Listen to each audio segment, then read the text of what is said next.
ಶ್ರೀ ಶಿರಡಿ ಸಾಯಿಬಾಬಾ ಮಂದಿರದ ವಾರ್ಷಿಕೋತ್ಸವ ಸಮಾರಂಭ. ಶ್ರೀ ಸಾಯಿ ಪವನ್ ಚಾರಿಟಬಲ್ ಟ್ರಸ್ಟ್ ವತಿಯಿಂದ ನಿರ್ಮಿಸಿರುವ ಶ್ರೀ ಶಿರಡಿ ಸಾಯಿಬಾಬಾ ಮಂದಿರದ 10ನೇ ವಾರ್ಷಿಕೋತ್ಸವ ನೆಲಮಂಗಲ ದೊಡ್ಡಬಳ್ಳಾಪುರ ರಸ್ತೆಯ ಶಿರಡಿ ಸಾಯಿಬಾಬಾ ಮಂದಿರದಲ್ಲಿ ನಡೆಯಿತು. ದಿವಂಗತ ಶ್ರೀಮತಿ ಅನುಸೂಯಾಬಾಯಿ ಅವರು ಈ ಮಂದಿರ ನಿರ್ಮಿಸಿದ್ದು, ವಾರ್ಷಿಕೋತ್ಸವದ ಅಂಗವಾಗಿ ಸುಪ್ರಭಾತ, ಕಳಸ ಪೂಜೆ, ಹೋಮ, ಪೂರ್ಣಾಹುತಿ, ಕಳಶಾಭಿಷೇಕ, ಸತ್ಯನಾರಾಯಣ ಪೂಜೆ, ಮಹಾಮಂಗಳಾರತಿ ಮತ್ತು ಅನ್ನದಾನವನ್ನು ಏರ್ಪಡಿಸಲಾಯಿತು. ದೊಡ್ಡಬಳ್ಳಾಪುರ ಎಪಿಎಂಸಿ ಮಾಜಿ ಉಪಾಧ್ಯಕ್ಷರಾದ ಟಿ ಮಂಜುನಾಥ್ ಅವರು ಪ್ರತಿ ವರ್ಷವೂ ಇಲ್ಲಿ ಅನ್ನದಾಸೋಹ ವ್ಯವಸ್ಥೆ ಮಾಡುತ್ತಿದ್ದು, ದೊಡ್ಡಬಳ್ಳಾಪುರ ಶಾಸಕರಾದ ಧೀರಜ್ ಮುನಿರಾಜು ಅವರು ಪೂಜೆಯಲ್ಲಿ ಪಾಲ್ಗೊಂಡು ಶ್ರೀ ಶಿರಡಿ ಸಾಯಿಬಾಬಾ ಆಶೀರ್ವಾದ ಪಡೆದರು. ಸಮಾರಂಭದಲ್ಲಿ ದೊಡ್ಡಬಳ್ಳಾಪುರ ಶಾಸಕರಾದ ಧೀರಜ್ ಮುನಿರಾಜು, ದೊಡ್ಡಬಳ್ಳಾಪುರ ಎಪಿಎಂಸಿ ಮಾಜಿ ಉಪಾಧ್ಯಕ್ಷರಾದ ಟಿ ಮಂಜುನಾಥ್, ಮೈಸೂರು ಜಿಲ್ಲೆಯ ಮುಖಂಡರಾದ ಭೀಮಸಿಂಗ್, ಟ್ರಸ್ಟಿಗಳಾದ ಪ್ರವೀಣ್ ಸಿಂಗ್, ಚಂದ್ರಶೇಖರ್, ಬಲರಾಮ್ ಸಿಂಗ್, ಭಾಗ್ಯಲಕ್ಷ್ಮಿ ಬಾಯಿ, ಹೇಮಲತಾ ಸಿಂಗ್, ಪೂರ್ಣಿಮಾ ಸಿಂಗ್, ರಘುವೀರ್ ಸಿಂಗ್, ಅನಿಲ್ ಸಿಂಗ್, ಸ್ವರೂಪ್ ಸಿಂಗ್ ಹಾಗೂ ಭಕ್ತಾದಿಗಳು ಉಪಸ್ಥಿತರಿದ್ದರು.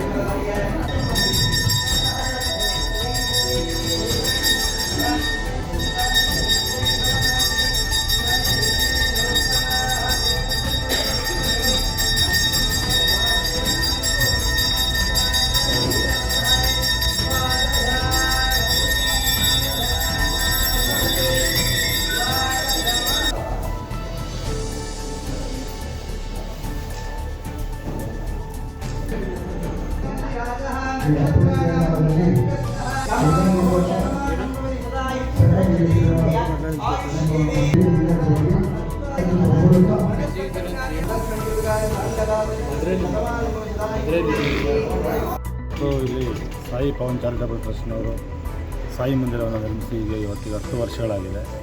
10ನೇ ವರ್ಷದ ವಾರ್ಷಿಕೋತ್ಸವನ ಆಚರಣೆ ಮಾಡ್ತಾ ಇದ್ದಾರೆ. ಅದಕ್ಕಾಗಿ ಇವರು ನಮಗೆ ಆಹ್ವಾನ ಮಾಡಿದರು. ನಾನು ಈ ದೇವಸ್ಥಾನ ಮೊದಲನೇ ಉದ್ಘಾಟನೆ ಆದಂಥ 2ನೇ ವರ್ಷದಿಂದ ನಾವೇ ಇಲ್ಲಿ ನಮ್ಗೆ ಉದ್ಘಾಟನೆ ದಿವಸ ಮತ್ತು ಸಾಯಿ ನಮ್ಮ ಗುರುಪೂರ್ಣಿಮೆ ಎರಡರಲ್ಲೂ ನಾವು ಅನುದಾನ ಮಾಡಿಸ್ತಾ ಬರ್ತಾಯಿದ್ದೀವಿ. ಅವ್ರು ನಮ್ಗೆ ಹೇಳ್ತಾರೆ, ನಾವು ಅವ್ರು ಹೇಳೋದಕ್ಕಿಂತ ಜಾಸ್ತಿನೇ ಮಾಡಿಸ್ತೀವಿ. ಅವ್ರು ಸ್ವಲ್ಪ ಪ್ರಸಾದನ ಹೊಟ್ಟೆ ತುಂಬ ತಿನ್ನೋಷ್ಟು ಪ್ರಸಾದನ ಪ್ರತಿ ವರ್ಷವೂ ಮಾಡ್ತಾಯಿದ್ದೀವಿ. ಕಳೆದ ವರ್ಷ ಒಂದು ಸ್ವಲ್ಪ ಗ್ಯಾಪ್ ಮಾಡಿದೆ, ಯಾರೋ ಬೇರೆ ಬರ್ತಾರೆ ಅಂತ. ಅವರು ಸರಿಯಾಗಿ ಮಾಡಿಲ್ಲ ಅಂತ ಮಾಹಿತಿ ಬಂತು. ಸರಿ, ಆಮೇಲೆ ನಾನು ಹೇಳಿದೆ ನೀವು ಯಾಕೆ ಸಾಲ್ವ್ ಮಾಡಿದ್ವಿ ಅಂತ. ನಾನು ದಾವೆ ಮಾಡ್ತಿದ್ವಲ್ಲ, ಇಲ್ಲ ಅಂದಿದ್ವು ಅಂತ ಹೇಳಿ ತಿರ್ಗಿ ಮತ್ತೆ ನನಗೆ ಹೇಳಿದ್ರು. ಈಗ ಚೆನ್ನಾಗಿ ಅವತ್ತಿಂದ ಮಾಡ್ತಾಯಿದ್ದೀವಿ. ನಾನು ಭಾಳ ಸಾಯಿ ಭಕ್ತ. ಮೊದಲು ಇಲ್ಲಿಂದ ನಮ್ಮ ಮದುವೆಯಿಂದಲೇ ನಾನು ಪ್ರತಿ ವರ್ಷ ಒಂದು 25 ಜನ ಹುಟ್ಟೊಬ್ಬರು ಕರ್ಕೊಂಡು ಹೋಗ್ತಾಯಿದ್ದೀನಿ. ಇಲ್ಲಿಂದ ಆ ಥರ ನನಗೊಂದು ಗೊತ್ತು. ಇಲ್ಲಿ ಏನು ಹೇಳಿದ್ರು ಮಾಡ್ಬೋದು. ಇವರು ಟ್ರಸ್ಟ್ ಅವರು ಯಾರನ್ನೂ ಒಳಗಡೆ ಎಂಟ್ರಿ ಮಾಡಿಲ್ಲ. ಈ ಏನಾದರೂ ಅಭಿವೃದ್ಧಿ ಮಾಡಬೇಕಂದ್ರೆ ಸ್ವಲ್ಪ ಸ್ಥಳೀಯರು ಇರಬೇಕು. ಎಲ್ಲರೂ ಬೆಂಗಳೂರಿನಲ್ಲಿರ್ತಾರೆ. ಇಲ್ಲಿದ್ದು ಯಾರು ಸ್ವಲ್ಪ ನೋಡ್ಕೊಳ್ಳೋವಂಥವ್ರಿಗೆ ಏನೋ ಜವಾಬ್ದಾರಿ ಕೊಟ್ಟರೆ ಮಾಡೋವಂಥದ್ದು ಇದ್ದಾರೆ. ಯಾರಿಗೂ ಜವಾಬ್ದಾರಿ ಕೊಟ್ಟಿಲ್ಲ. ಈಗ ಒಂದು 10-15 ಮೆಂಬರ್ಸ್ ಇದ್ದಾರೆ ಅಂದರೆ 3-4 ಜನ ಈ ಲೋಕಲ್ ಅವ್ರನ್ನ ತೊಗೊಂಡ್ರೆ ಸ್ವಲ್ಪ ಹೆಲ್ಪ್ ಆಗುತ್ತೆ ಅಂತ ನನ್ನ ಅನಿಸಿಕೆ. ಅದರಲ್ಲಿ ಅವ್ರದ್ದು ಬೈಲ ಏನಿದೆಯೋ ನನಗೆ ಗೊತ್ತಿಲ್ಲ. ನಾನು ಅದ್ರ ಬಗ್ಗೆ ಮಾಡಲೇಬೇಕಂತ ಹೇಳಲ್ಲ. ಅವ್ರು ಮಾಡದೆ ಹೋಗಿ ಲೋಕಲ್ ಅವರು ನಮ್ಮ ಸೈಡ್ ನಿರಂತರವಾಗಿ ಇರ್ತದೆ. ಅದಕ್ಕೂ ಇದಕ್ಕೆ ಸಂಬಂಧ ಇಲ್ಲ. ಬಾಬಾ ನಮಗೆಲ್ಲ ಒಳ್ಳೇದು ಮಾಡಿದ. ನಾನು ಬಾಬಾ ಡೈವೋಟಿ. ನಾನು ಸಹ ತುಂಬ ಅನಾರೋಗ್ಯಕ್ಕೆ ಒಂದು ಬಾರಿ ಕೋವಿಡಲ್ಲಿ ಇದಾಗಿದ್ದೆ. ನನ್ನ ಭಾಳ ಒಂದು ಹೋರಾಟ ಮಾಡಿ ಬದುಕು ಬಂದೆ. ನಾನು ಬಾಬಾ ಅವ್ರದ್ದು ಕೃಪೆ ಇದೆ ಅಂತ ನಾನು ಅಂದ್ಕೊಂಡಿದ್ದೀನಿ. ಇಷ್ಟು ನನ್ನ ಶಾಸಕರು ವೆಂಕಟರಮಣರು ಬರ್ತಾಯಿದ್ರು. ಇವತ್ತು ಧೀರಜ್ ಅವರು ಶಾಸಕರಿದ್ದಾರೆ, ಅವರು ಬಂದು ಹೋಗಿದ್ದಾರೆ. ಎಲ್ಲ ಯಾರಿದ್ದಾರೋ ಅವ್ರು ಕರಿಬೇಕಾದಂಥ ಸಂಪ್ರದಾಯ ಪದ್ಧತಿಗಳು, ಪ್ರೋಟೋಕಾಲ್ ಥರ ಏನಾದರೂ ಅವರೊಂದು ದೇವಸ್ಥಾನಕ್ಕೆ ಈ ಭಾಗ ಶಾಸಕರನ್ನ ಕರೆಯೋದು ಅವರೊಂದು ವಾಡಿಕೆ. ಮತ್ತು ಲೋಕಲ್ ಲೀಡರ್ಗಳನ್ನ ಕರೀತಾರೆ. ಅದೆಲ್ಲರನ್ನೂ ಕರೆದಿದ್ದಾರೆ, ಬಂದಿದ್ದಾರೆ. ಎಲ್ಲರೂ ಬಂದು ಆಶೀರ್ವಾದ ಪಡೆದು ಹೋಗಿದ್ದಾರೆ. ತೀರೋದ್ಮೇಲೆ ನಾವು ಹೆಸರು ಅನಿಶಾಬಾಯಿ ಅವರು ತೀರೋದ್ಮೇಲೆ ನನಗೆ ವಹಿಸಿದ್ದಾರೆ ಮ್ಯಾನೇಜಿಂಗ್ ಟ್ರಸ್ಟಿ ಈ ಥರ. ಈಗ ಇವರು ಸೆಕ್ರೆಟ್ರಿ, ಇವರು ಟ್ರಸ್ಟಿ, ಟ್ರೆಷರರು, ಅವರು ನಮ್ಮ ಸೋದರತೆ, ಅವರು ಟ್ರಸ್ಟಿ, ಇವರು ಟ್ರಸ್ಟಿ, ಅವರು ಟ್ರಸ್ಟಿ, ಈ ಥರ ಮಾಡ್ಕೊಂಡು ಇದ್ದೀವಿ. ಟ್ರಸ್ಟಿ ಮಾಡಿಕೊಂಡು ಈ ದೇವಸ್ಥಾನ ಏನೋ ಅಭಿವೃದ್ಧಿ ಮಾಡಬೇಕಂತ ಇದ್ದೀವಿ. ಮುಂದಕ್ಕೆ ಏನಾದರೂ ಚಾರಿಟಬಲ್ ಎಜುಕೇಷನಲ್ದು ಆ ಥರ ಎಲ್ಲ ಹಮ್ಮಿಕೊಂಡಿದ್ದೀವಿ. ಏನೋ ಪ್ಲ್ಯಾನ್ ಮಾಡ್ಕೊಂಡಿದ್ದೀವಿ. ಅದು ಹೇಗೆ ಬಾಬಾ ಕರ್ಕೊಂಡು ಹೋಗ್ತಾರೆ ಗೊತ್ತಿಲ್ಲ. ಸ್ಕೂಲ್ ಮಾಡಬೇಕಂತ ಒಂದು ಉದ್ದೇಶ ಇದೆ. ಅದೇನು ಮಾಡ್ತೀವಿ ಅಂತ ನಮಗೂ ಗೊತ್ತಿಲ್ಲ. ಬಾಬಾ ಹೆಂಗೆ ಬುದ್ಧಿ ಕೊಡ್ತಾರೋ ಆ ಥರ ನಾವು ನಡ್ಕೊಂಡು ಹೋಗ್ತೀವಿ. ಭಕ್ತಾದಿಗಳು ಚೆನ್ನಾಗಿ ಬರ್ತಾ ಇದ್ದಾರೆ. ಅವ್ರವ್ರು ಏನೇನು ಅರ್ಕೆ ಇಟ್ಕೊಂಡಿರ್ತಾರೋ ಅವ್ರವ್ರದ್ದು ತೀರ್ಕೊಂಡು ಹೋಗ್ತಾ ಇರ್ತಾರೆ. ಅವರು ಬಂದು ಪೂಜೆ ಸಲ್ಲಿಸ್ತಾ ಇದ್ದಾರೆ. ಪೂಜೆ ಸಲ್ಲಿಸ್ಕೊಂಡು ಅದು ಮಾಡ್ಕೊಂಡು ಓಡ್ತಾ ಇದೆ. ದೇವಸ್ಥಾನ ಅಭಿವೃದ್ಧಿ ಮಾಡ್ತಾ ಇದ್ದೀವಿ. ಇನ್ನು ಮುಂದೆ ಇನ್ನೂ ಮಾಡ್ತೀವಿ. ಶಿರಡಿ ಸಾಯಿಬಾಬಾ ಮಂದಿರ ಅಂದರೆ ಸಾಯಿ ಪವನ್ ಚಾರಿಟಬಲ್ ಟ್ರಸ್ಟ್ ಕಟ್ಟಿರುವ ಮಂದಿರಕ್ಕೆ 10 ವರ್ಷ ಪೂರ್ಣಗೊಂಡಿದೆ. ಈ ಮಂದಿರ ಕಟ್ಟಿದವರು ಅನುಸೂಯಬಾಯಿ ಅಂತೇಳಿ, ಅವರು DGP ಆಫೀಸ್ನಲ್ಲಿ PE ಆಗಿದ್ದರು.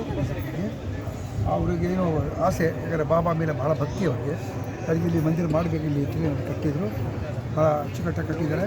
ಆಮೇಲೆ ಆ ಒಂದೇ ಪುತ್ತಳೆ ಏನಿದೆ ಮೂರ್ತಿ ಬಾಬಾ, ಅದು ಡೈರೆಕ್ಟಾಗಿ ಜೈಪುರದ ಅದು ಇಲ್ಲಿ ಭಕ್ತಾದಿಗಳು ಭಾಳ ನನಗೆ ಸಹಕಾರ ಮಾಡಿದ್ರು.